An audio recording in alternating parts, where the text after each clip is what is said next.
Olá a todos, tudo bem? Meu nome é Gabriel Vasquinho e hoje eu vou falar um pouco sobre dinâmica e a biomecânica do movimento dos insetos. Bem, então a pergunta inicial é como que os insetos se movimentam, né? Hoje a gente vai tentar explicar uma série de fatores para conseguirmos entender qual é o processo para fazer com que os pequenininhos insetos, né, consigam se movimentar. Então, para entender essa pergunta, vamos abordar o processo de evolução, os apêndices, as musculaturas em geral, a pressão hidrostática e ciclos de movimento. E por fim, vamos falar um pouquinho de nervo, de unidades motoras. Bem, para começar, primeiro a gente tem que falar sobre o processo de evolução. Então, o que levou os artrópodes, né, os insetos, a ter esses determinados apêndices, essas estruturas? Então, dá para perceber pela imagem que está aqui que os insetos eles possuem características compartilhadas com os anelídeos, né? Então, os seus ancestrais eles utilizavam músculos longitudinais e circulares para movimentação. Então, os ancestrais dos insetos, no caso, né? E esses animais, por apresentarem esses músculos, eles tinham como se fosse um esqueleto hidrostático, né? Que a base do fluido do corpo desses animais faziam com que o corpo fosse rígido. Então, ao longo da evolução, ao longo dos anos, né, milhares de anos, a evolução acaba fazendo com que esses animais abandonassem, né, a forma desse esqueleto e começassem a apresentar um exoesqueleto, que é um exoesqueleto feito de quitina, etc. E conforme foi aparecendo esse exoesqueleto, foram feitas, né, foram surgindo estruturas que conhecemos como os apêndices. E antes da gente falar sobre os artrópodes, é legal a gente entender o que significa a palavra artrópodes. Artros, em grego, significa articulação. E podos significa pés ou patas. Então a palavra artrópode significa pés articulados ou patas articuladas, que é o que caracteriza esse grupo. Então, o que são esses apêndices, né? Os apêndices nada mais são do que elementos articulados, ou como antenas, no caso das aranhas fiandeiras, patas, maxilas e por assim vai, né? Tem dependendo do grupo de artrópode, tem determinados apêndices. Então, essa criação de segmentos e artículos, eles conseguem se movimentar, né, no caso das patas, como se fosse uma forma de alavanca, né, a musculatura. Estamos falando da parte física, né, onde existe a força a alavanca. E aí acaba, como eu disse, acaba acontecendo por trocar o sistema, né, não é mais aquele esqueleto hidrostático, agora é um esqueleto, agora é um exoesqueleto, acaba também acontecendo a substituição da forma do músculo. Então, foi de circular e longitudinal para flexores e extensores. Bem, agora eu vou falar um pouquinho, antes de entrarmos nos músculos em si, sobre a diversidade dos apêndices. Os apêndices eles apresentam várias formas diferentes, né? E cada forma tem a sua determinada função. Então, cada função, podemos ver aqui, que nesse caso aqui é do louva-a-Deus. Dá para perceber que o apêndice, né, da pata dele, ele tem um formato para capturar, né? Então aqui a gente pode ver que, por exemplo, aqui a gente encontra o besouro d'água, né? Ele se encontra aqui, nessa ilustração. E os apêndices dele apresentam vários cílios, né? Que na verdade são estruturas que auxiliam a natação. Então é como se fosse remos. Então é uma estrutura natatória. Mas isso para diversos tipos de apêndices. Tem apêndices que ajudam a coletar, tem apêndices que utilizam para salto, apêndices que para cavar. Então isso é muito amplo no quesito dos insetos, né, porque existem várias funções diferentes que as patas podem ser utilizadas. Algo muito importante de se citar é que as asas não são consideradas apêndices, pois elas são elas são estruturas passivas. Enfim. Aqui agora eu vou voltar um pouco no nosso assunto, né, que eu disse sobre a musculatura dos ancestrais dos insetos, que é uma estrutura basicamente circular e longitudinal, onde a gente pode ver aqui, né, que ele possui uma forma do músculo para conseguir meio que se espremer, né, para a movimentação. Não sei se vocês já viram uma minhoca em movimento, mas ela vai, a forma do corpo dela vai se comprimindo e ajuda a cavar, no caso, né? Aqui se encontram os músculos, ó. Esse daqui é o circular e esse daqui é o longitudinal. Mas essa forma de musculatura corpórea acaba sendo substituída pela musculatura flexora e extensora.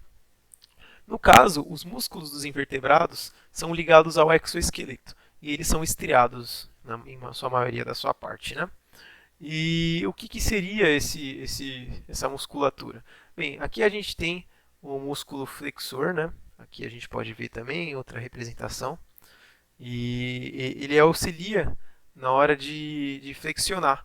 Vocês já viram uma esperança ou um gafanhoto prestes a pular? Ele flexiona o seu músculo. Depois, com auxílio, né, desse aqui que está com a coloração verde, que está no meio aqui, ele acaba estendendo. Então, na hora que for estender o músculo para realizar o salto, por exemplo, neste caso, que aqui podemos encontrar um gafanhoto.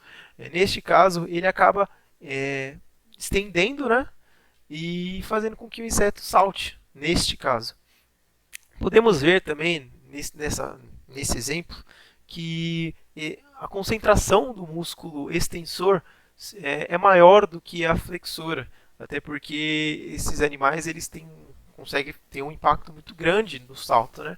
Então serve bastante para isso, porque auxilia dependendo da função que for feita, né?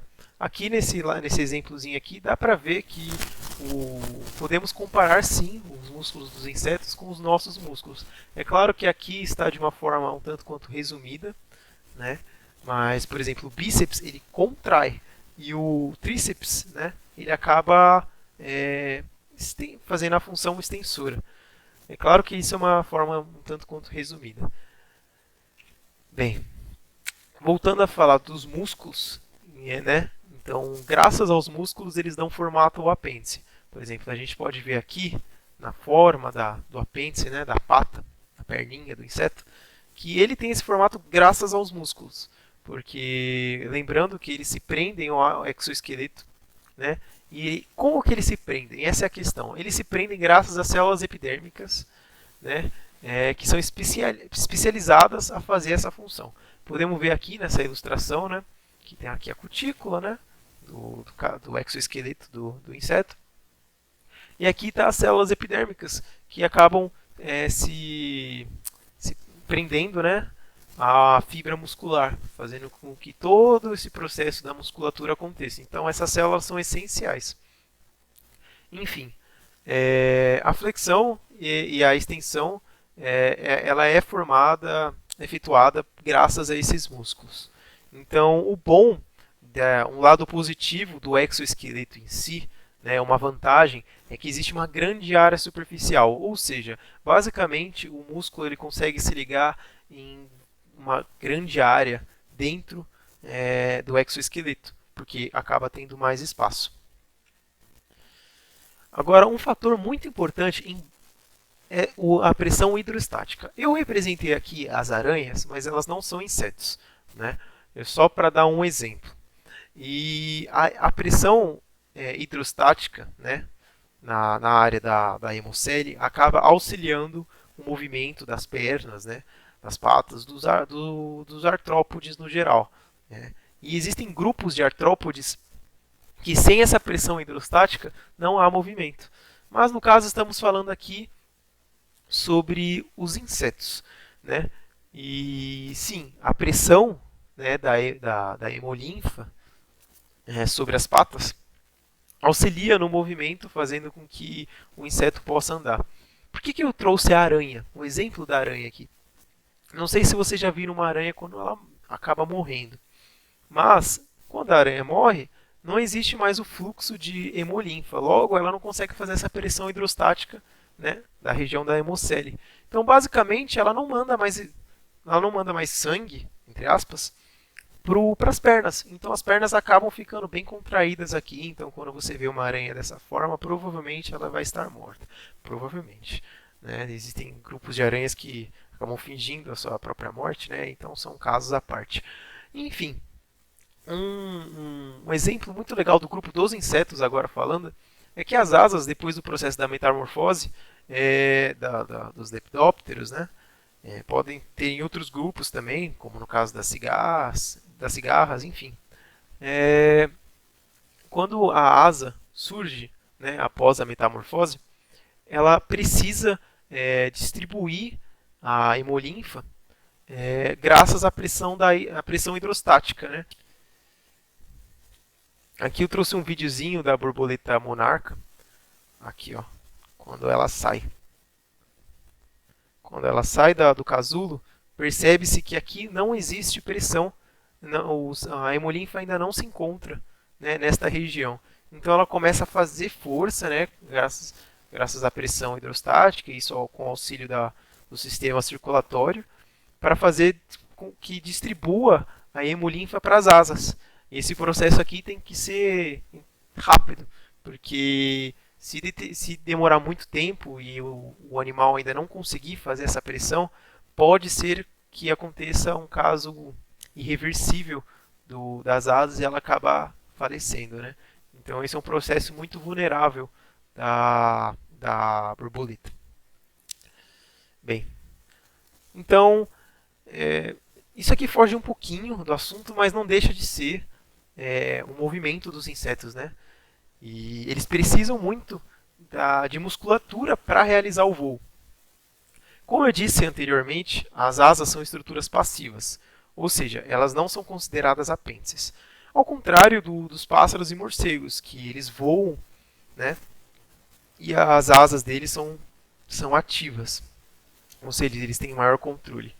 Então, os tipos de voo dos insetos eles são separados em dois tipos diferentes, né? O direto e o indireto.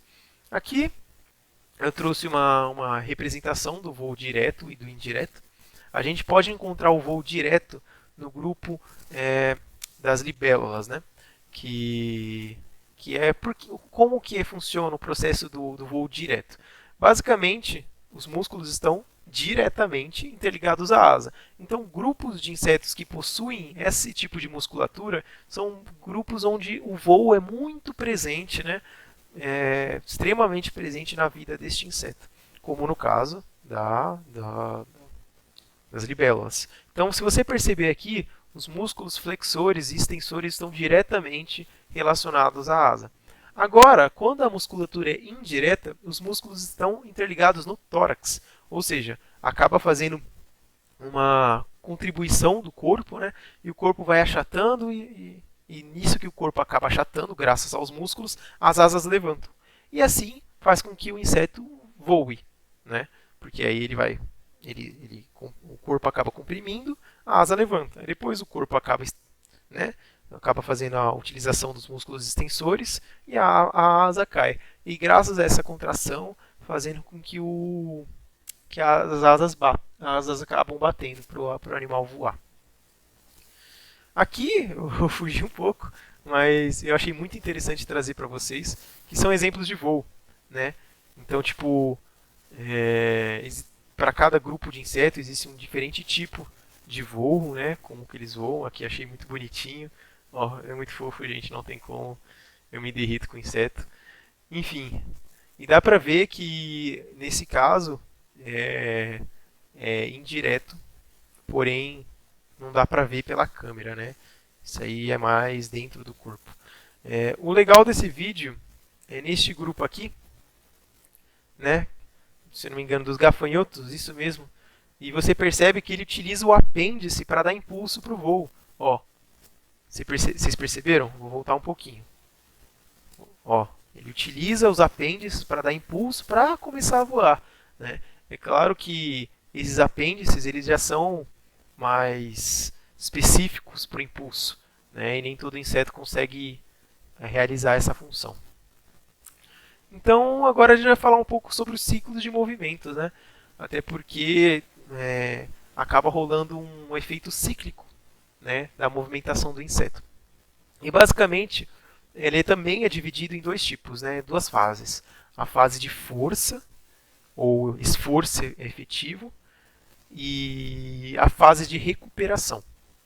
Bem, a fase de força ou esforço é quando o apêndice ele se encontra mais próximo ao corpo.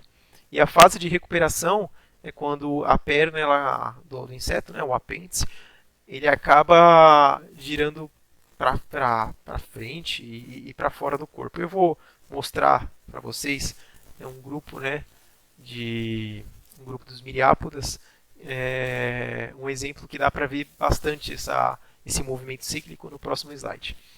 E isso faz com que aconteça uma grande influência do próprio corpo para fazer esse ciclo de movimento.